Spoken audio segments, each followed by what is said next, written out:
Okay, great. So before we get started, I'd like to do a small recap of the topics that we discussed last week, because it builds on the concepts for this week as well. So last week we discussed probability, and particularly Bayesian numbers. So the probability is the core of making decisions in uncertainty. The idea was that we have it in a world, we are in a world that it is not deterministic. And there are a lot of things that depends on the uncertainty, right? And the challenge is, how do we make decisions in uncertain environments? It's going to be easier with the microphone.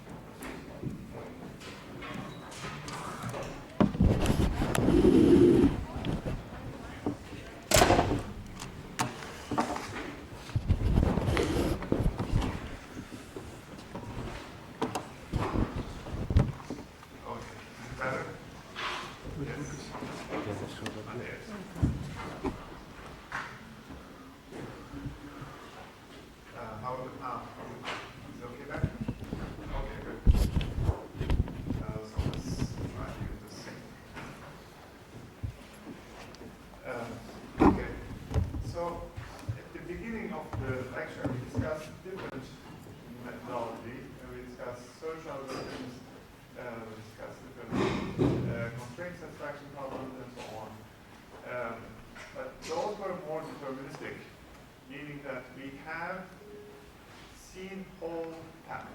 We see all the problems in the search problem, for instance. We can observe all the sequences, all the states, in other sense, before you optimize or find optimal path. But real world doesn't work that way. So we have a lot of uncertainties. We have to handle decision making in these uncertain scenarios. So probability is really core.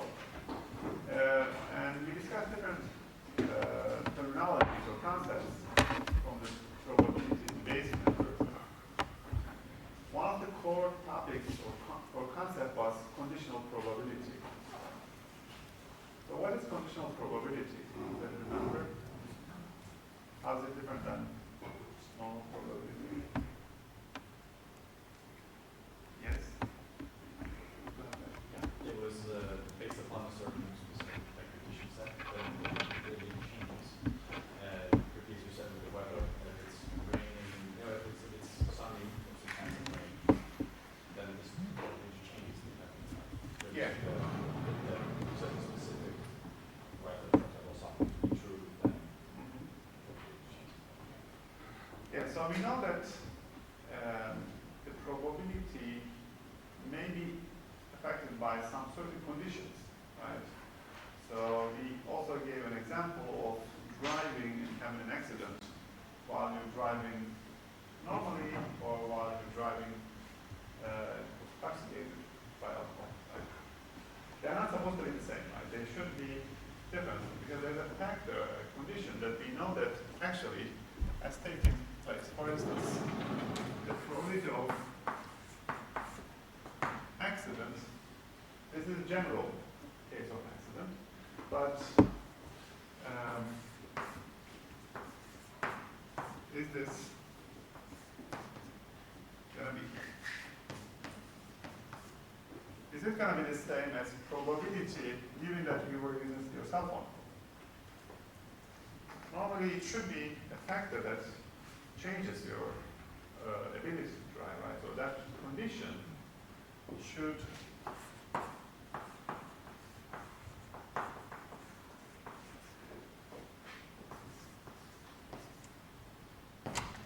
they're not supposed to be the same. If they are the same, what does that mean? Can they be the same? If they are the same, what does that mean? It means that the condition doesn't have an impact, right? So it's basically does not change the probability, or it doesn't act. Okay. So that's actually, yes, okay, did anybody try to go to look at it? No? So there was a vacation, so hopefully by next week it will be big class. This week we will be here. All right, so you were discussing the conditional probability. And that's actually a very core topic to Bayesian network.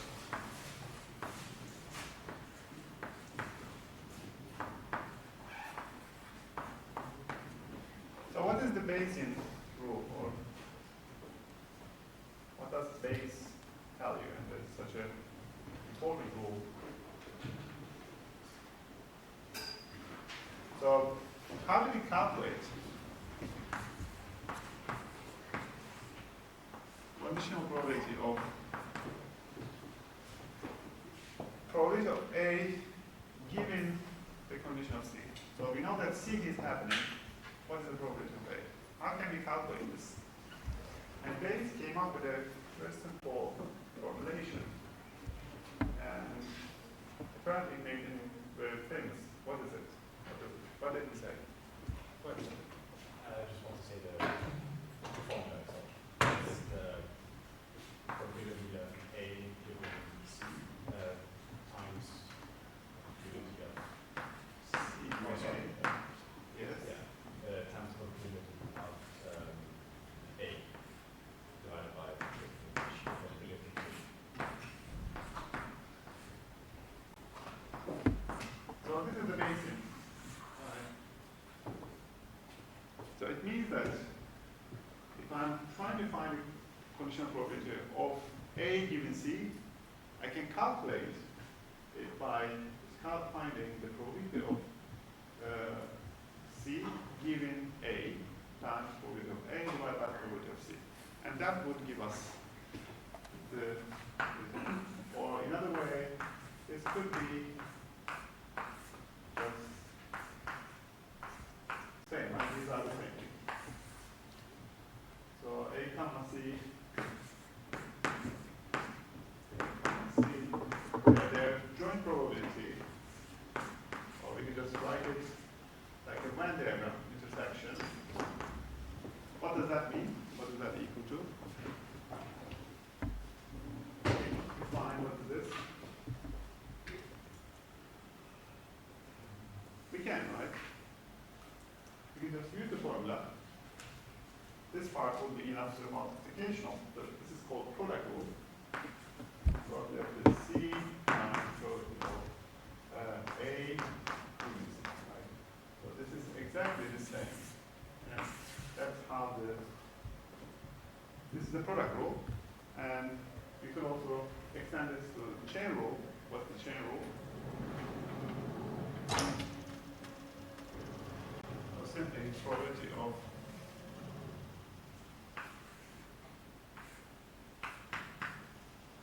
let's just extend it to general form. The joint probability is equal to what? X1 times X2 given X1. Right? I'm just placing A, B to X1 and X2. So this is true. Can we calculate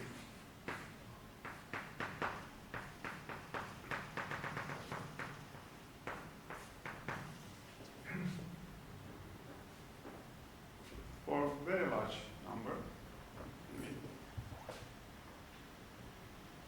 Yes, right? So that would be, or let's just write it one more time.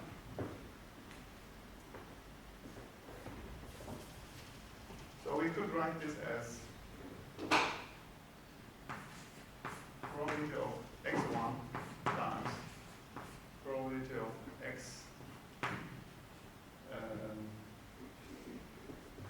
x2. So maybe, or just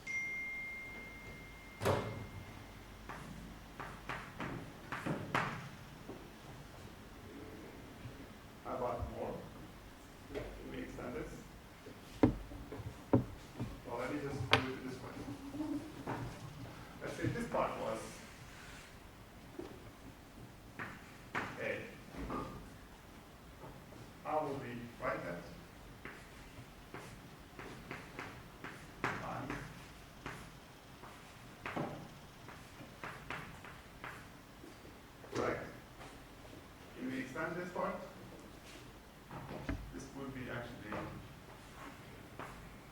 repeating, right? X2 would be X.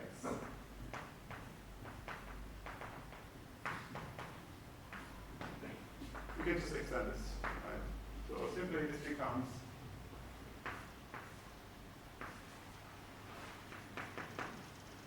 X9.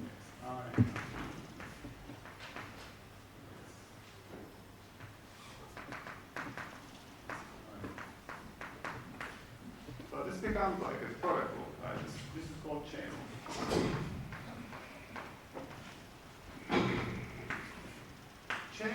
Chain rule is always true, right? So we could, this is always true.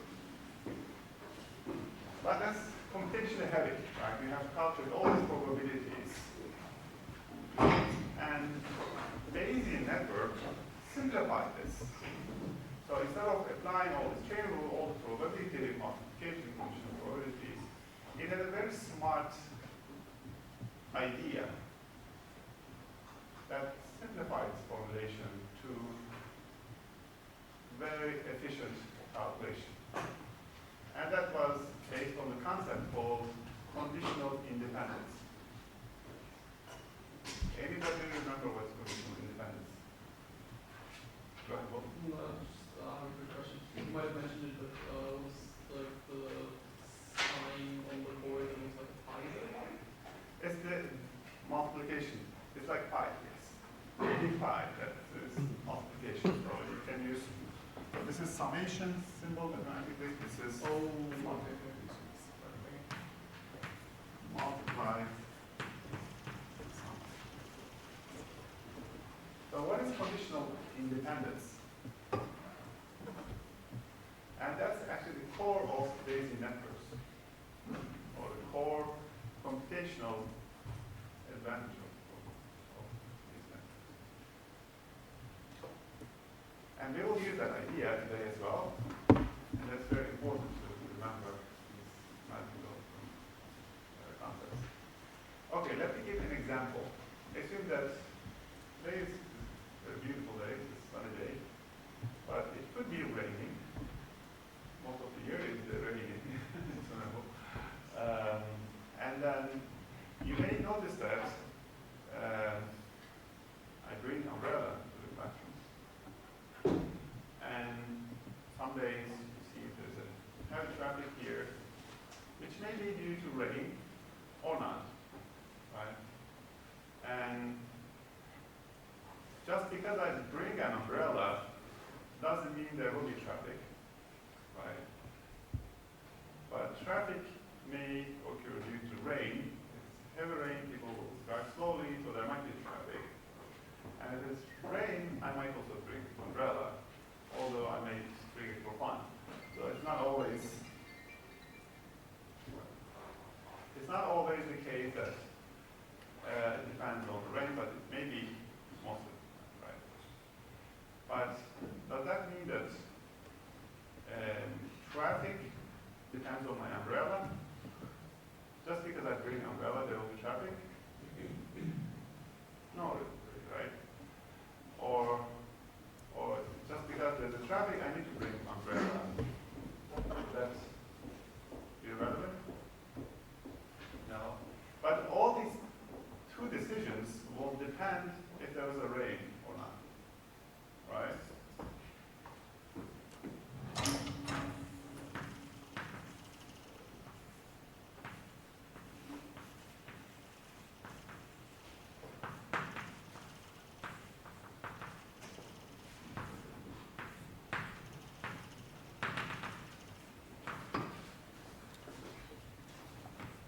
Okay.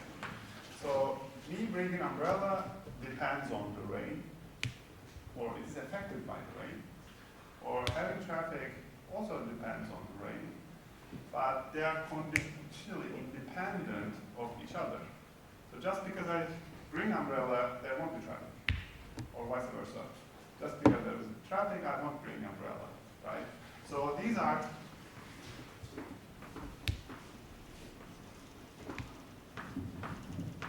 and traffic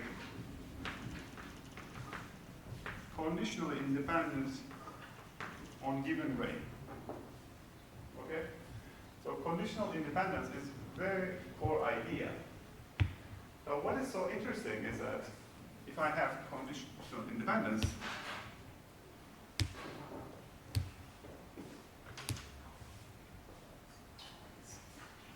if you have conditional independence, this implies that probability of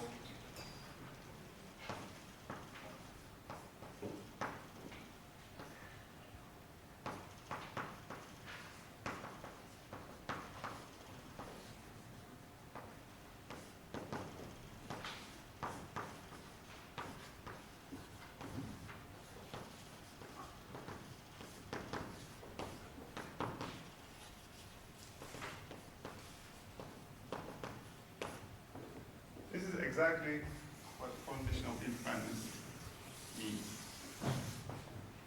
So if their joint probability, if there are two things that are conditional independent, is dependent on their individual conditional probability. For conditional independence, is it necessary that both, like let's say you have the umbrella and you have the traffic, that both are independent of each other, or could it be like, for example, you have two things and one depends on the other, but the other one doesn't depend on the first? If that's the case, then it's not independent. It has to be both ways. Independent means that they are separate. So, like throwing two coins. Having one head doesn't affect the outcome of other one having head or tail, right? They're completely independent means they're completely apart, separate. That's a good point. So it means that probability of x, y, given z is basically probability of y given z of x given z. Okay, this is conditional independence. And if we can do that, that simplifies a lot. So instead of, in the chain rule, instead of multiplying all of them, if, for instance, these two guys are conditionally independent, I don't need to do chain rule again. All I need to do is their separate multiplication of conditional probabilities. And instead of calculating all of these things, I only need to check the parents, right? So if I have this graph, let's say there's another, let's say this is clouds, and there's another condition. This means that umbrella is only affected by rain. I don't need to calculate the conditional probability for anything other than this parent. Okay, that's the Bayes net. If I know the structure of the data, conditional probabilities, all I need to care is their parent conditional probability. I don't need to worry about other items or variables in the network. Okay, that's the Bayes network. So simply what it means is that the probability of a variable only depends on its parent. Okay? Nothing else. And that simplifies the network. It's quite a powerful idea. And today we'll actually use this concept, but on a different topic, hidden Markov models, or Markov models in general. Markov models are a specific version of Bayesian networks. Okay? It is time sequence, not only general form, but it's actually specific case of Bayes nets, where we use the sequence of observations and we calculate the probabilities or make decisions based on the sequence of observations that we do. So let's get started with today's topic. We will go into more details of hidden Markov models. These are very interesting methodology. The hidden Markov models are used in many applications, still from speech recognition to natural language processing to even bioinformatics. There are many applications. There are three things that you need to, there are three components of a hidden Markov model. Those are initial state probabilities, state transitions, and observation transitions. We will discuss them in more detail, but maybe example would be, assume that you have this noise decoder. So you are transmitting signal, right? So the radio is playing in Copenhagen. They are playing the favorite song. You get to hear some song, some noise, but you don't know what the words are doing, right? How do you align the words or sentences of the song versus the actual sound you're receiving? So there might be some noise because we're driving, we're through a tunnel, and there's some missing stuff. So this could be an interesting example, right? You get to receive this signal, but it is not exact, so there might be some noise and some sound. Or same thing with your telephone. You're calling your friend in the US. There's thousands of miles away, right? There are some glitches and you may hear some noise, but using the signal that's being transmitted, you can decode it to words, right? So how do we decode these into certain words or text using this continuous signal? That's actually one application of Indian model. So basically, we have a sequence of noise. These are just some continuous numbers. Some of these pieces can be translated into words. Maybe this part says, every happy family, this is part of the song. And then the second part is a hole in the ground and music and blah, blah. So basically, you get the wave or the signal, but how do you convert that into sentences or words? That's another way. Another application would be language translation, right? So you have the sentence in French, and you want to translate into English or Arabic or whatever language that you use. They convert to given language. So there are there are two interesting sequences. So we want to know the probability over a time or over a sequence. So what we observe is that we observe the sequence of individual acoustic input. Right? You get to hear the song or the noise, whatever, but you don't know what the words are for every piece of the word. So that's hidden for you. You want to reveal that. So you want to know what the words are. So these are the sentences that you want to identify, given the input.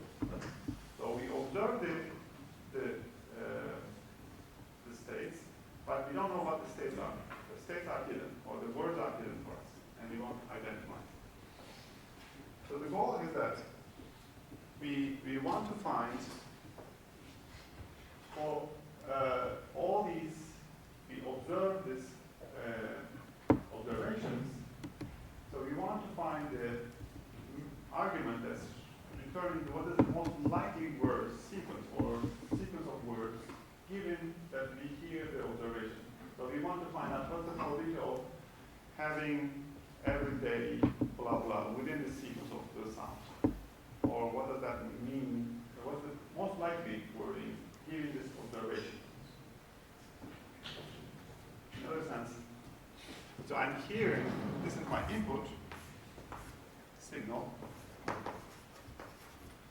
and that has some sound, and there's nothing, and then there's some sounds. So this is my observation, I can see that, and it is the sequence of observations. So it's t time t, this is t minus 1, t minus 2, t minus 3, this is t minus 0. Okay? So what I want to know is, this is my actual observations, O1, O0, O1, OT. What is the corresponding sentences? So maybe this, every day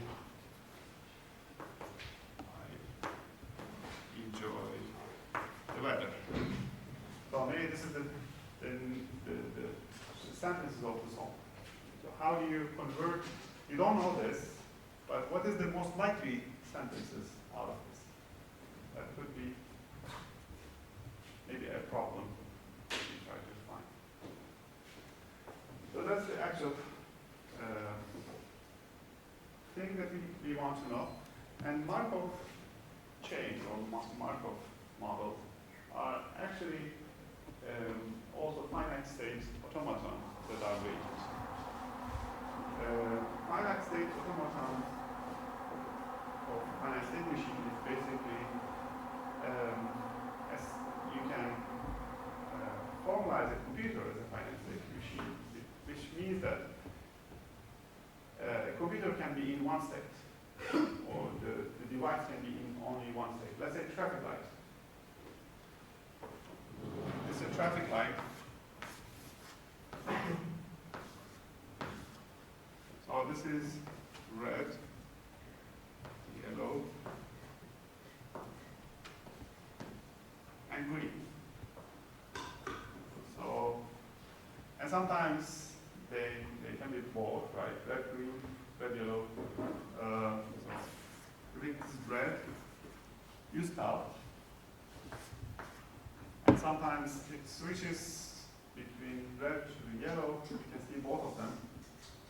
So that you are preparing, let's say this is red, yellow. And then it switches back to green.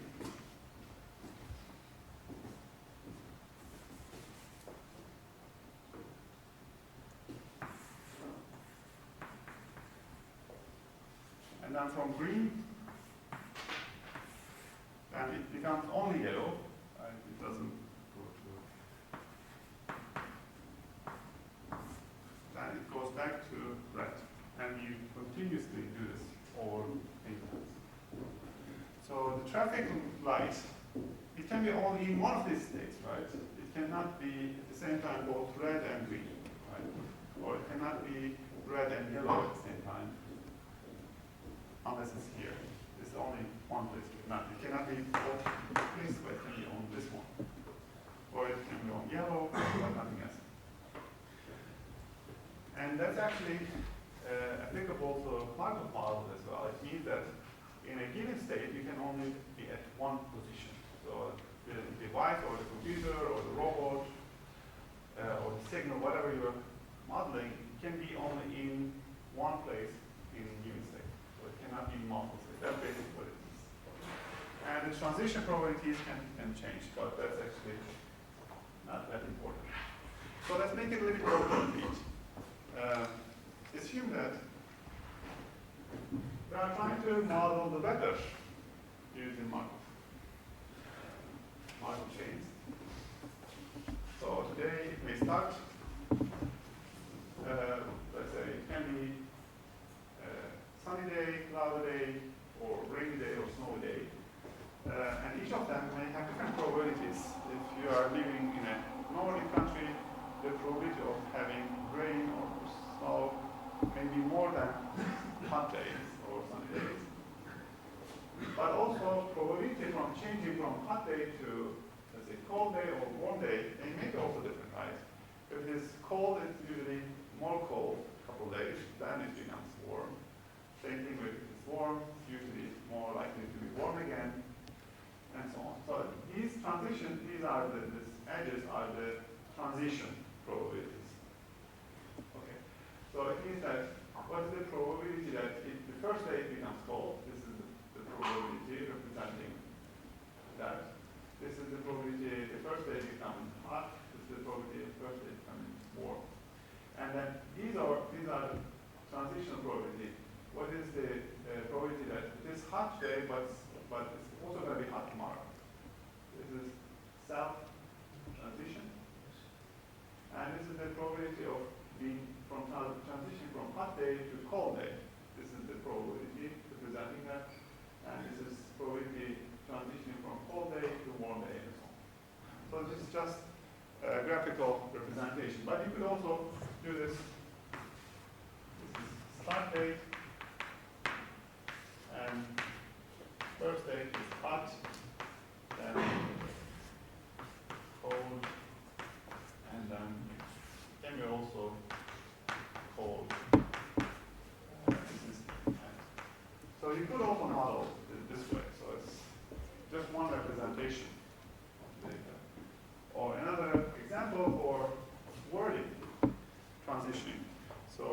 signal what is the probability that, you know, you get the first word is snow, and then what is likelihood, is it more likely to follow the word white or more likely to follow is?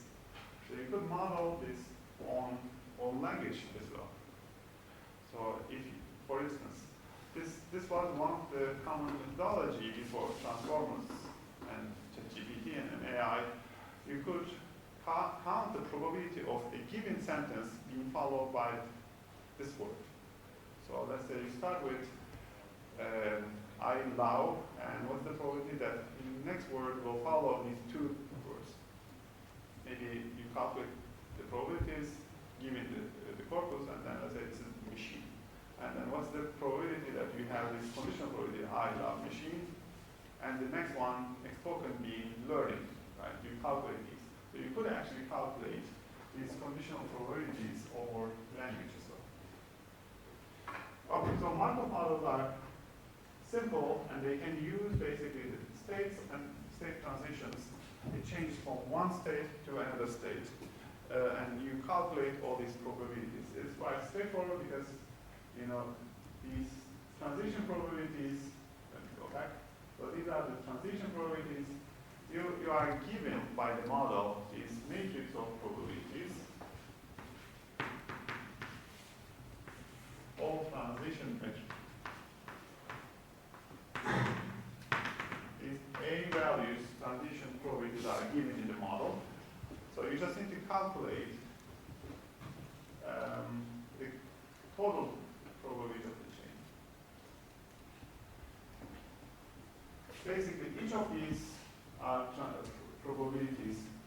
So what's the probability that I was in this state that is followed by? So what's the probability of being cold that I know that it was hot yesterday?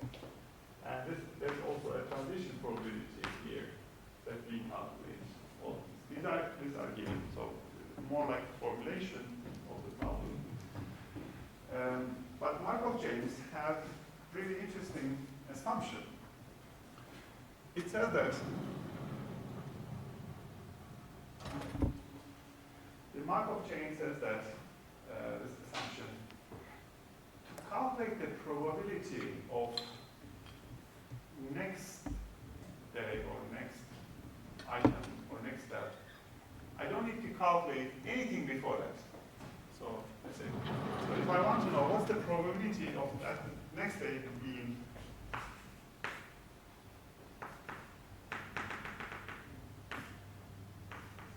cold, I don't need to worry anything about the past. All I need to check is what is the previous one and what's the transitional changing from here. So what I only need to carry is parent. It's like conditional independence.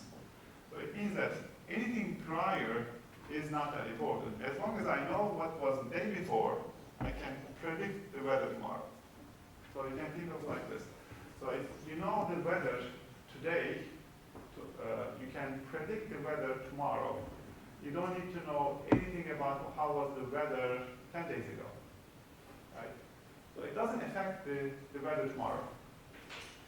So do you need to know how was the weather in 2012, September, to predict how's it going to be weather tomorrow?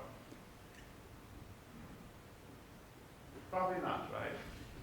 Or you probably don't even have to go to maybe 10 days ago. You may, but Markov models, Markov chains, simplifies this. It says that in order to predict the next state, or the next day, or next word, or next word, I don't need to go all the way back to the beginning of history. All I need to care is what was the weather yesterday, and what is the likelihood of changing from the weather yesterday, if it was cold, to something hot, or if it was hot, what's the probability of changing from hot to hot, what's the probability of changing from cold to cold. So if I know so basically what it says is, in order to predict the next one, all I need to know what is the probability of observing this one, and also this transitioning probability. If I know what's the probability of changing from cold to cold or cold hot or whatever, I don't need to go and check the weather 10 years ago because it has no impact on the weather tomorrow. Okay? So this is the whole idea and assumption of Markov models. It uses conditional independence, and conditional independence meaning that if I know the weather, if I know the previous step, I don't need to go anything beyond. Okay? So this is simply that. So this means that the probability of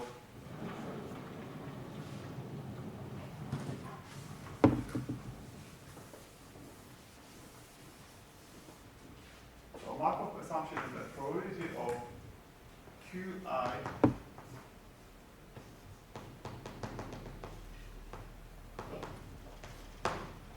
is exactly equal to Qi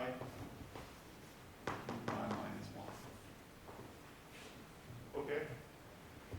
Does that mean, is it clear?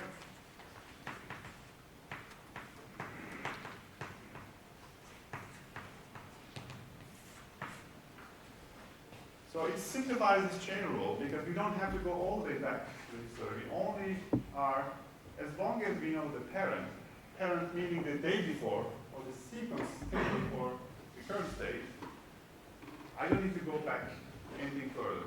So the whole calculation can be simplified. Okay? This is the Markov model.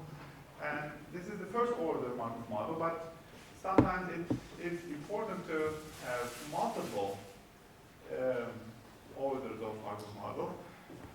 What I mean is that maybe not only checking the weather yesterday, you could also check weather the day before.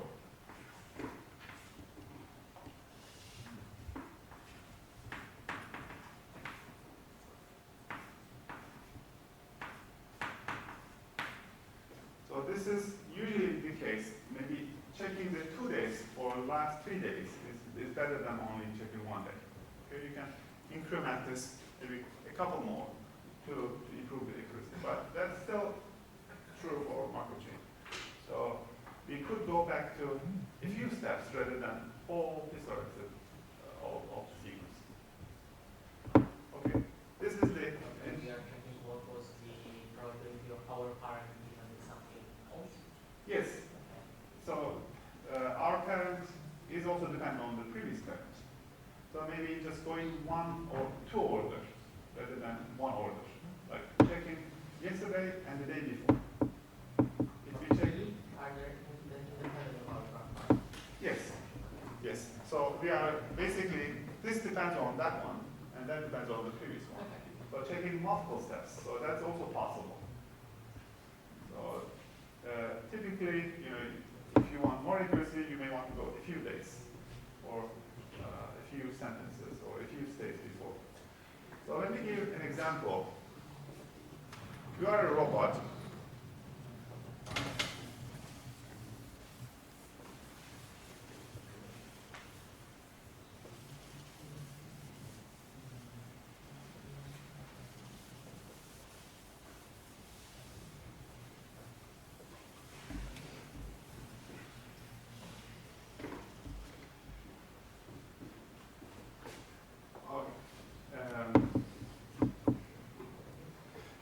We could also use this for robotics as well.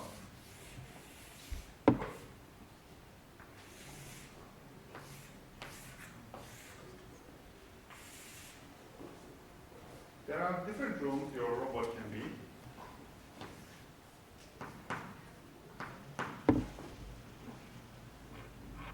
It's moving this direction or that direction, this direction. It can go different directions. But you don't really know where the robot is located. You don't know the room. The robot doesn't know the room. But the robot can sense environment, right? You can see maybe if it is a wall, maybe it can take a picture of the wall or the floor. But it doesn't actually know if it's the kitchen or if it's the bathroom or bedroom or one of the places. But it may go to different locations. It may go to the wall, it may go this way, that way, and so on. This could be also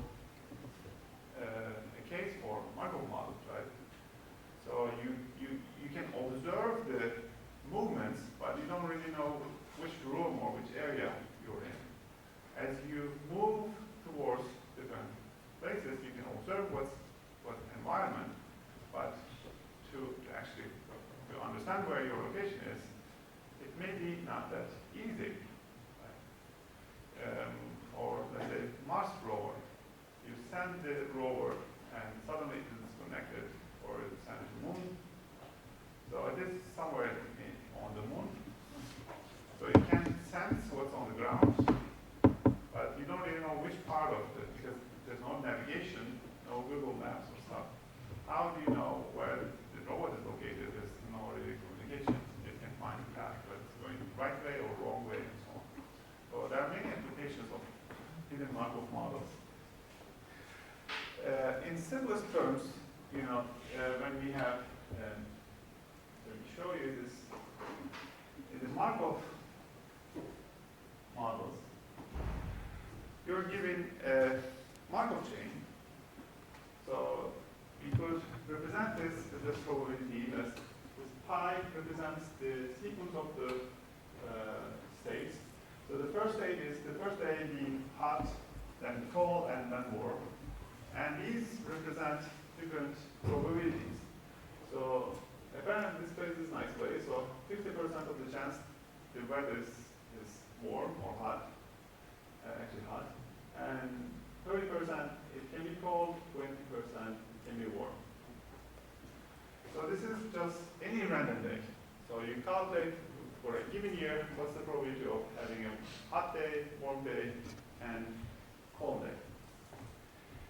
And we know that these transition probabilities, changing from hot day to hot day is 50% likely. Changing from hot day to cold day is 20%. Changing from hot day to warm day is 30%.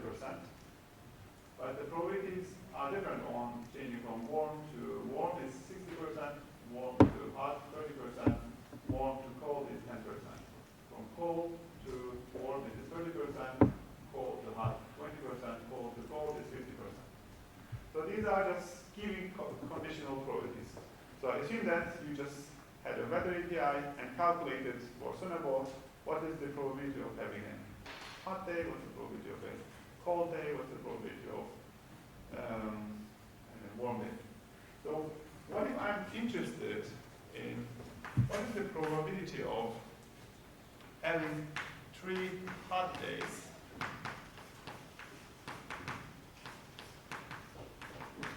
back to back in Sonabot? Can you calculate this? What is the chance that we'll have 3 hot days? You could calculate this, right? Given the Markov, no? Some yes, some no. How can we calculate this? Given the Markov assumption and Markov model. So basically, if you represent this, this is start, hot. This is the first day, second day, third day.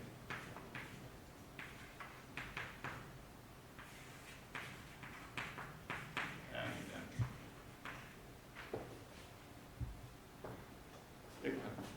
The question how do we know the probability for like the first, let's say we start with hot, like how do we know the probability for the first one? Good. It's given. This is the one. This is initial probabilities. This is initial probabilities of every state. Just for any given day. Super hot is 5. Yes.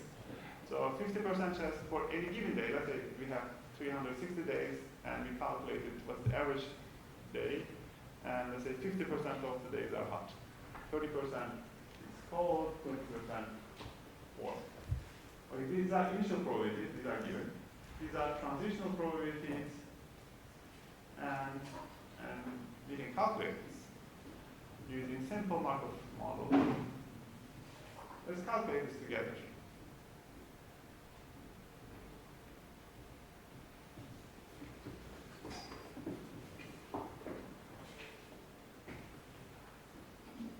It should be quite straightforward, right? Go ahead. Is it just 0.5 probability? So what is the starting date being hot? 0.5. What is the transition from hot to hot? It's almost 0.5.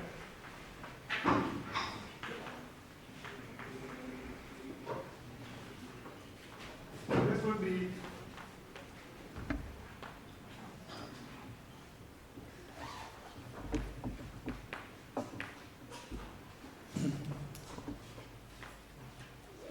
right. So this is the initial one, and the probability of that being followed 3 times, right? So if we go back to this one, this is the initial probability of hot times transition from hot to hot. They're all 0.5, so we can multiply. What about calculating this one? Hot, cold, warm. Can you calculate using the Markov? Yeah, you just change the numbers. We still have the same, right? Exactly, the order is same. So this is starting with 0.5. Transition from hot to cold. What is the probability? 20%, right? 2. Times cold to warm. Cold to warm is 30%. And then you multiply. That's quite simple. Okay? So simply you just multiply the probabilities and so on. But did you notice that these probabilities tell you something about the real world weather included in this figure? Did you notice something, some pattern? Go back.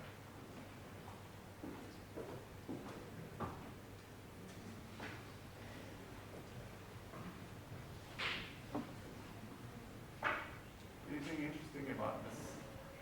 Almost more likely to be Huh? that statement almost more likely than switching to the protocol. It's true for all of them, right? It's usually easier to stay within the same weather than changing to others. So it's less likely to change from hot to cold or hot to warm. It's usually staying a certain time and then getting transition, right? Same thing with cold. It's more likely to be cold than changing to warm next day. Same thing with warm. If you're warm, it's more likely to stay warm.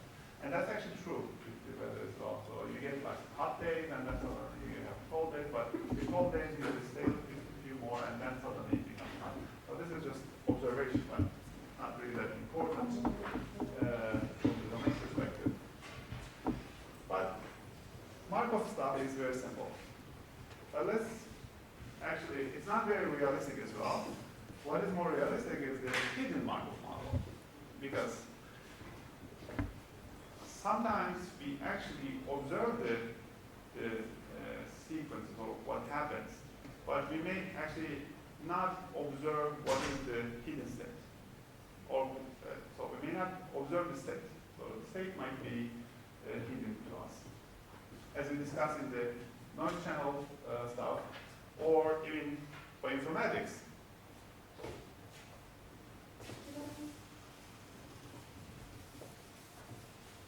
So maybe, so humans have genome, right?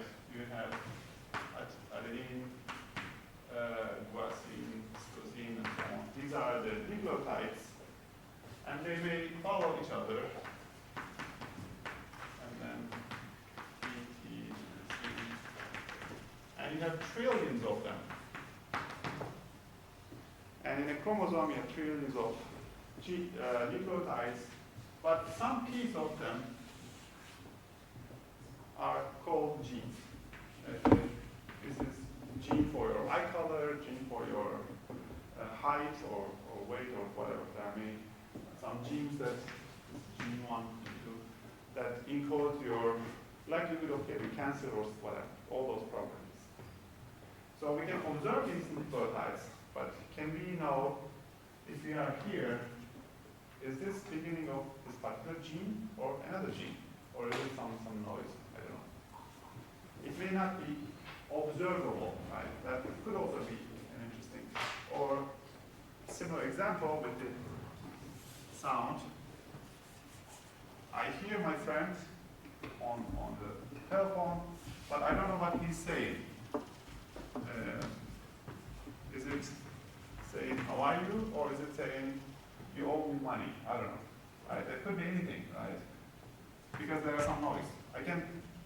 This is the observation. This is the state. So state is hidden. We don't know if this is true, but we can estimate, given the observation. Or another example, you have hot days and cold days.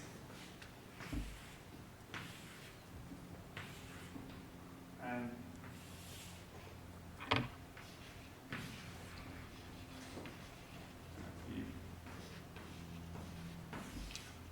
happy, sad.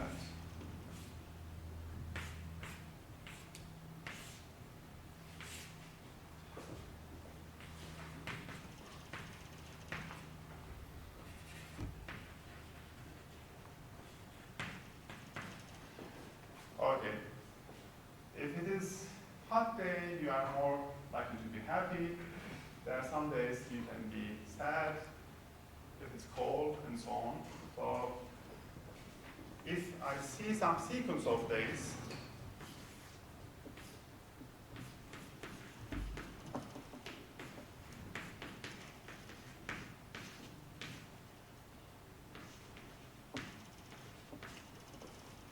I can observe the weather, but I cannot really observe whether you're happy or sad. So I'm just trying to estimate if there are last 3 days, it was hot, and then cold, are you going to be happy, or are you happy with given sequence? This could be another example. So we don't really know what's going on inside you, but we can observe the weather, and we can observe what is the likelihood of transitioning when you have hot day, what's the probability that you are happy, what's the probability that you're sad, and so on. So the idea of hidden Markov model is that we have observable sequences, and we have hidden states. We don't know what is actually happening in the hidden state, but we know, and we can observe the observation. Using this observation and probability of transitions, can we predict what's actually hidden in this state? Okay. Well, let's see some examples. And the model is giving us some states, and all the information is actually given by the model. The model provides us all the state transitions. We see the observations. These are the set of observations, sequence, and these are the hidden states that we don't see, but we try to estimate. And the transition probabilities are given, and emission probabilities are given, and these are the start and final states. And the same assumption of hidden Markov model from Markov assumption still remains. So what Markov assumption says that we only need to care about the previous state to determine the next state. So if I know what's happening today, I can predict tomorrow. I don't need to use 10 days. Hidden Markov model extends this assumption to output as well. So it means that whatever the observation that I'm seeing, so I'll show you. So this signal that I'm seeing only depends on this state. No other state is important. So its corresponding state is the only thing that I need to care. I don't need to know about previous states to determine what is the likelihood of this observation. Okay, so that's basically just generalization of the Markov assumption, but this will make much more sense when we give an example, and I will give a break after that. So assume that you have a crook dealer, and the dealer has a game, and he's playing with you, and he's using a very simple game, head and tail, and asking you to guess whether it's going to be head or tail. But the crook dealer has 2 coins. And depending on your money, maybe he can choose to use bias coin or fair coin. Okay. So the fair coin, the probabilities are head and tail is 50%, right? 50% chance it's going to be head, 50% chance it's going to be tail. But for some reason, he has this bias coin, and it is more likely to come as tail because they can have different materials and so on. Apparently, the probability of having hands with the bias coin 3 out of 4, so 75%. And 25% would be the tail case, right? But we don't really know whether the coin is biased or fair, but we only see the output. Can you guess whether the proof dealer was using the bias coin or fair coin? So you observe several. So, for instance, the proof dealer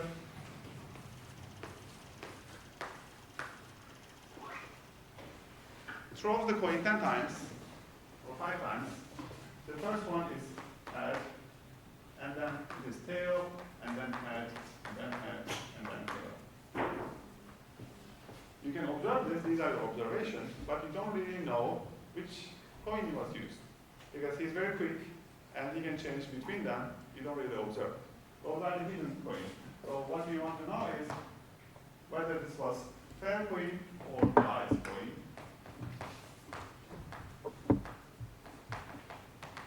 These are hidden states. I don't know about them, but these are observations.